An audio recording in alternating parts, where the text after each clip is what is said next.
Bismillahirrahmanirrahim. Assalamualaikum warahmatullahi wabarakatuh.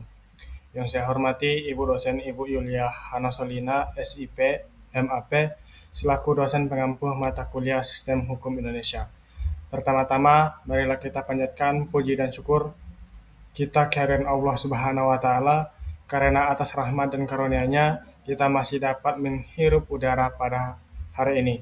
Sebelumnya, izin perkenalkan, nama saya Hendranto dengan NIM 25042023. Pada kesempatan ini, izinkan saya mempresentasikan materi dengan judul Hukum Indonesia, Konsep Dasar hingga Sistem Peradilan. Semoga apa yang saya sampaikan dapat bermanfaat dan menambah wawasan kita semua. Pertanyaan diskusi. Mengapa hukum memiliki peran penting dalam pembangunan nasional dan kesejahteraan masyarakat? Kedua, bagaimana hubungan antara stabilitas hukum dan iklim investasi di Indonesia? Yang ketiga yaitu apa yang dimaksud dengan politik hukum dan mengapa negara perlu menentukan arah kebijakan hukumnya. Tujuan pembelajaran ini yaitu memahami peran hukum dalam pembangunan dan kesejahteraan masyarakat, menjelaskan konsep politik hukum dan arah kebijakan hukum negara, mengidentifikasi lembaga penegak hukum, serta masalah penegakan hukum.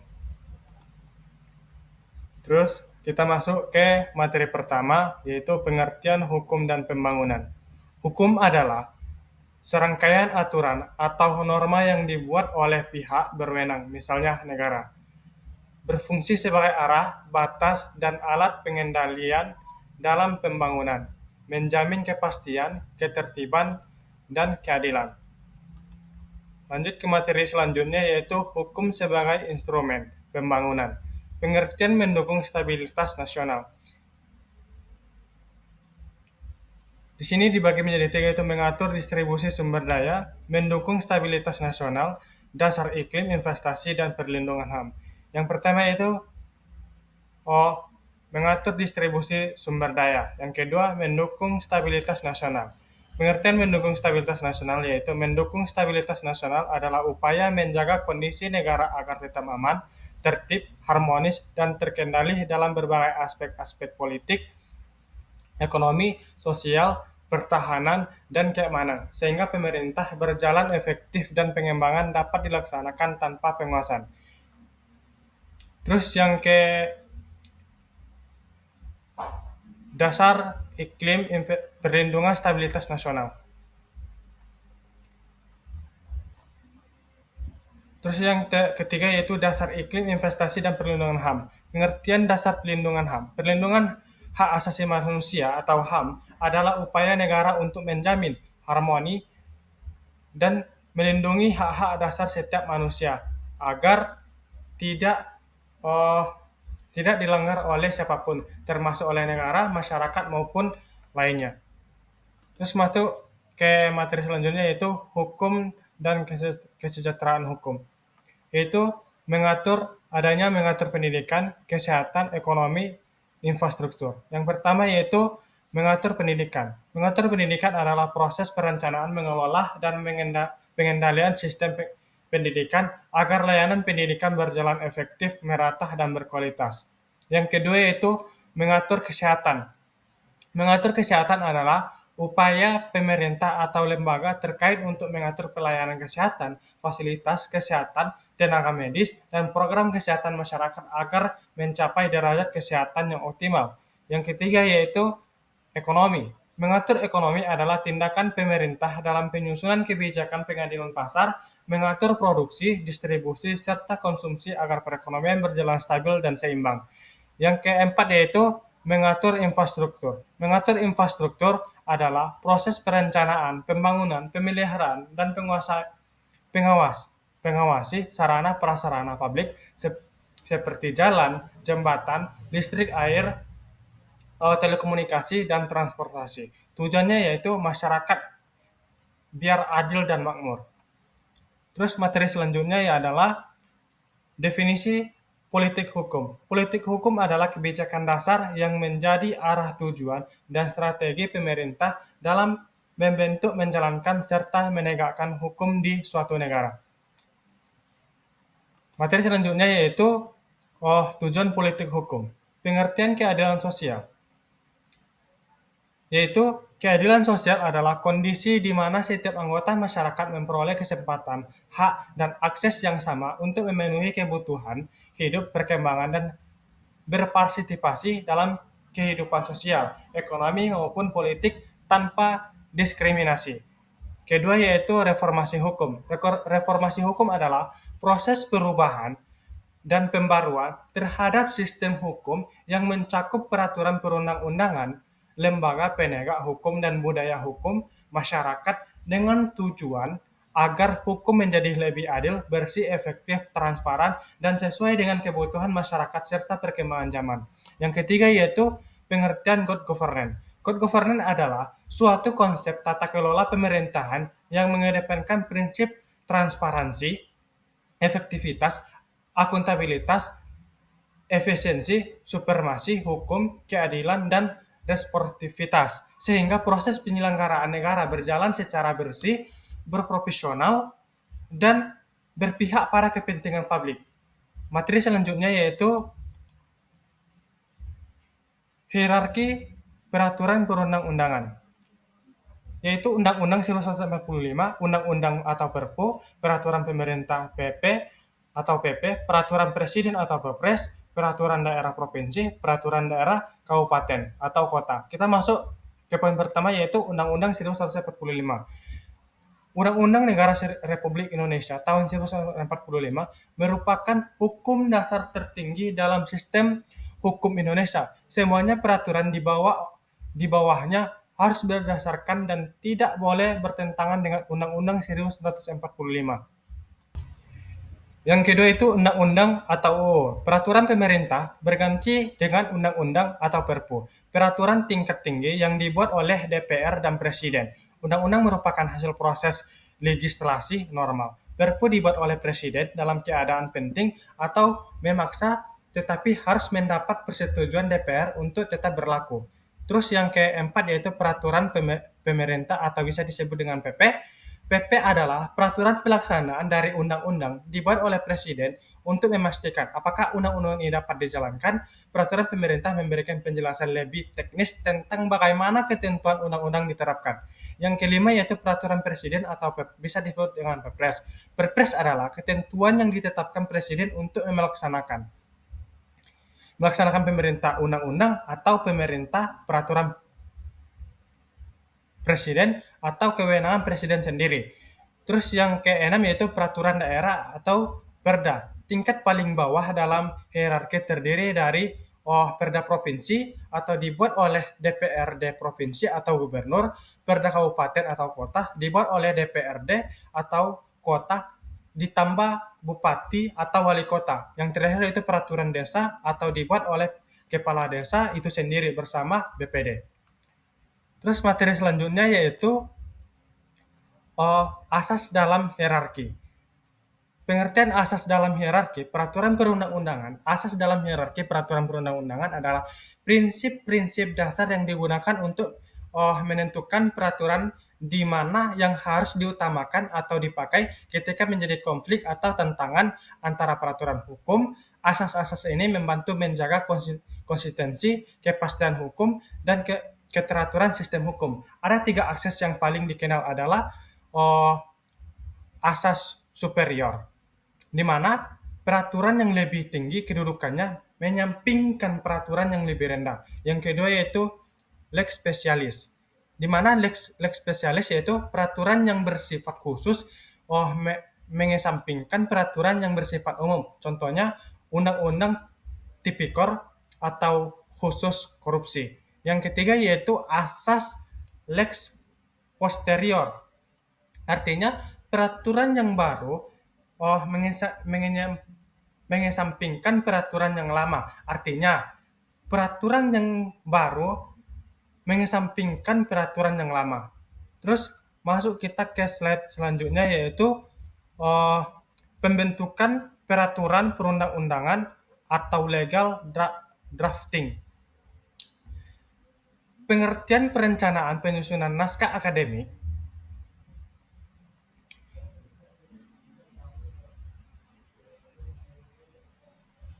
Naskah akademik, perencanaan penyusunan naskah akademik adalah setiap awal dalam proses pembentukan undang-undang yang bertujuan untuk mengidentifikasi masalah, pembutuhan hukum, tujuan pengaturan, serta dasar ilmiah dari perencanaan regulasi. Yang kedua yaitu penyusunan naskah akademik, di mana penyusunan RUU adalah proses perumusan norma-norma.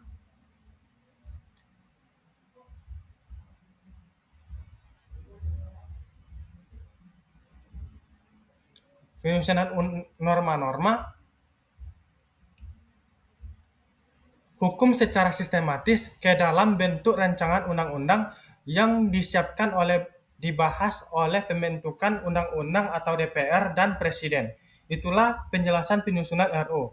Terus yang terakhir itu pembahasan. Perencanaan undang-undang pembahasan RUU adalah tahap ketika di mana DPR bersama dengan Presiden membahas isi RUU untuk mencapai kesepakatan terhadap materi pemuatan dan rumusan norma. Terus materi selanjutnya yaitu oh, prinsip legal drafting. Dibagi menjadi itu yaitu kejelasan tujuan, kesesuaian jenis dan materi, keterbukaan. Poin pertama yaitu prinsip penjelasan tujuan, di mana prinsip ini berarti bahwa setiap peraturan perundang-undangan harus memiliki tujuan yang jelas, baik alasan pembentukannya maupun hasil yang ingin dicapai. Yang kedua yaitu kesesuaian jenis dan materi. Prinsip ini berarti bahwa setiap materi atau isi mengatur harus ditempatkan pada jenis peraturan yang tepat sesuai tingkatannya dalam hierarki. Ketiga itu prinsip keterbukaan. Prinsip ini menekankan bahwa proses penyusunan peraturan harus terbuka bagi semua, transparan, dan melibatkan publik. Slide materi selanjutnya yaitu uh, penegakan hukum dan permasalahan di Indonesia. Pengertian penegakan hukum. Pengertian penegakan hukum atau penegakan hukum law of torment adalah suatu proses di mana untuk memastikan bahwa hukum yang berlaku dipatuhi, ditaati, dan dijalankan oleh setiap individu, baik itu dalam kelompok maupun lembaga yang lain, melalui tindakan yang dilakukan oleh aparat pemerintah, penegakan hukum, dan institusi keterkaitan. Di mana ada permasalahan penegakan hukum di Indonesia, yaitu lemahnya integritas aparat penegakan hukum. Yang kedua itu rendahnya profesionalisme. Yang ketiga itu sistem hukum yang belum konsisten. Yang keempat yaitu budaya hukum masyarakat rendah. Yang terakhir yaitu keterbatasan sarana dan prasarana. Kita masuk materi slide selanjutnya yaitu sengketa hukum litigasi dan non-litigasi. Yang pertama yaitu masuk ke sengketa hukum litigasi. Pengertian hukum litigasi yaitu litigasi adalah penyelesaian sengketa melalui jalur pengadilan. Proses ini melibatkan hakim, jaksa atau kuasa hukum, serta mengikuti prosedur hukum nasional. Kita masuk ke ciri-ciri legislasi, yaitu litigasi adalah proses penyelesaian sengketa melalui pengadilan. Sengketa diputus oleh hakim dalam sistem peradilan formal. Oh, ciri-cirinya itu menggunakan lembaga-lembaga peradilan, proses formal dan ketat. Terus contoh sengketa yaitu sengketa litigasi yaitu yang pertama kasus perdata, di mana sengketa warisan diputus di pengadilan negeri. Yang kedua yaitu kasus pidana, di mana kasus pencurian, perampokan, penganiayaan, atau korupsi yang disidangkan di pengadilan negara. Kasus narkotika yang diputus di pengadilan pidana. Slide materi selanjutnya yaitu sengketa hukum non-litigasi, di mana non-litigasi adalah penyelesaian sengketa di luar pengadilan, penggunaan pendekatan damai, negosiasi, atau arbitrasa. Jenis-jenis non-litigasi yaitu non-litigasi adalah Penyelesaian sengketa di luar pengadilan sering disebut dengan ADR, yaitu Alternative Dispute Resolution. Jenis-jenis ini meliputi seperti negosiasi, para pihak perunding langsung menentukan mencari kesepakatan tanpa pihak ketiga. Yang kedua itu mediasi, penyelesaian sengketa oh, dengan pembentukan pihak ketiga yang netral atau mediator untuk mempertemukan kepentingan kedua belah pihak.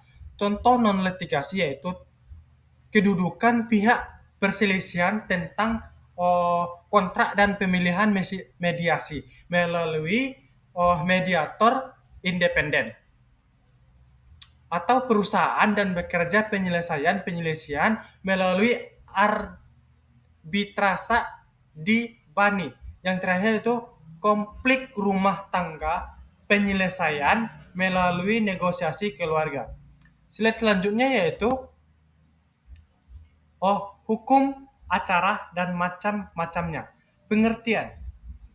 Hukum acara adalah aturan yang mengatur tata cara atau prosedur untuk menegakkan hukum material melalui lembaga peradilan. Macam-macam hukum acara yaitu hukum acara pidana, hukum acara perdata, hukum acara tata usaha negara atau bisa disebut dengan TUN, hukum acara Mahkamah Konstitusi atau bisa disebut dengan MK. Slide selanjutnya yaitu sistem peradilan dan kekuasaan kehakiman. Pengertian sistem peradilan adalah keseluruhan lembaga mekanisme yang prosedur yang digunakan untuk menyelesaikan sengketa hukum serta menegakkan hukum dan keadilan dalam suatu negara. Slide selanjutnya yaitu pembuktian. Pengertian. Pembuktian adalah proses untuk meyakinkan hakim tentang kebenaran suatu peristiwa ini benar-benar terjadi atau dalil yang diajukan dalam persidangan dengan menggunakan alat bukti yang sah menurut hakim. Ciri-ciri pembuktian di sini menunjukkan fakta, menggunakan alat bukti, meyakinkan hakim. Kita masuk penunjukan fakta.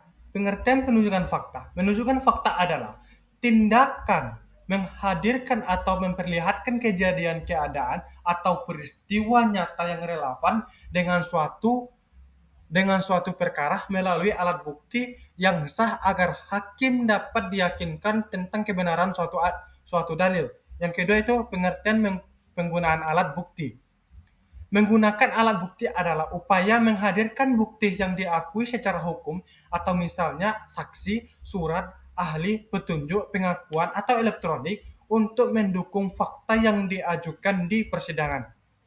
Yang ketiga itu pengertian untuk meyakinkan hakim. Untuk meyakinkan hakim adalah persetujuan proses. Tujuan proses pembuktian yaitu memberikan keyakinan kepada hukum bahwa suatu peristiwa ini dihukum benar-benar terjadi sehingga hakim dapat mengambil keputusan yang adil seadil-adilnya. Terus masuk ke slide materi selanjutnya yaitu tujuan pembuktian. Pengertian. Tujuan pembuktian dalam proses peradilan adalah untuk memberikan dasar yang kuat bagi hakim dalam penentuan benar atau tidaknya suatu peristiwa atau dakwah sehingga keputusan yang dijatuhkan adil, objektif, dan sesuai dengan hukum. Tujuan pembuktian itu meyakinkan hakim menemukan kebenaran material, menentukan ada tidaknya kesalahpahaman.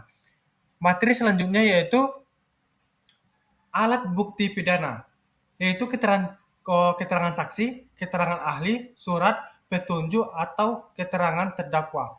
Pengertian keterangan saksi adalah pernyataan yang disampaikan seseorang di bawah sumpah tentang peristiwa yang ia lihat dengan atau yang dia alami sendiri yang terkait dengan perkara pidana. Yang kedua itu pengertian keterangan ahli adalah pendapat atau penjelasan seorang yang memiliki keahlian khusus. Misalnya nih, dokter, forensik, auditor, atau seseorang psikolog yang membantu menjelaskan aspek teknis atau ilmiah dalam perkara. Yang ketiga itu pengertian surat, di mana surat merupakan dokumen tertulis yang dibuat secara resmi atau memiliki kekuatan pembuktian seperti akta otentik, laporan hasil, pemeriksaan rekomendasi medis, atau bukti elektronik. Terus kita masuk ke petunjuk. Petunjuk adalah kesimpulan yang diperoleh hakim dan rangkaian fakta keterangan saksi, akurat atau keterangan terdakwa sehingga menunjukkan keterkaitan dengan peristiwa pidana. Terus yang terakhir yaitu pengertian keterangan terdakwa, di mana keterangan terdakwa adalah pernyataan terdakwa di persidangan tentang perbuatan yang didakwakan kepadanya. Catatan penting yang bisa kita lihat yaitu pengakuan terdakwa saja tidak cukup untuk membuktikan kesalahan. Jika tidak didukung alat bukti lain, maka asas minum pembuktian. Yang kedua itu harus ada minimal dua alat atau bukti sah ditambah dengan keyakinan hakim untuk menyatakan terdakwa ini benar-benar bersalah atau tidak. Materi selanjutnya yaitu alat bukti perdata, di mana ada surat dokumen, saksi, persangkaan atau petunjuk, pengakuan, keterangan ahli. Masuk pertama itu surat atau dokumen. Pengertian surat atau dokumen. Surat atau dokumen adalah alat bukti berupa tulis atau berisi informasi yang dapat menerangkan suatu peristiwa atau keadaan dalam perkara. Yang kedua itu saksi, di mana saksi adalah seorang yang melihat, mendengar, atau mengalami sendiri suatu peristiwa, kemudian memberikan keterangan kepada hakim dia bahwa sumpah di persidangan. Fungsinya ini memberikan keterangan faktual dari apa yang dialami atau apa yang dilihat secara fakta, secara langsung. Pengertian persangkaan atau petunjuk.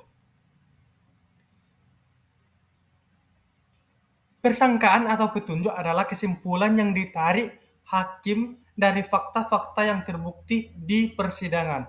Terus kita masuk yaitu pengakuan, di mana pengakuan adalah pernyataan terdakwa atau pihak perkara yang menyatakan bahwa ia benar melakukan perbuatan yang didakwa atau digugat.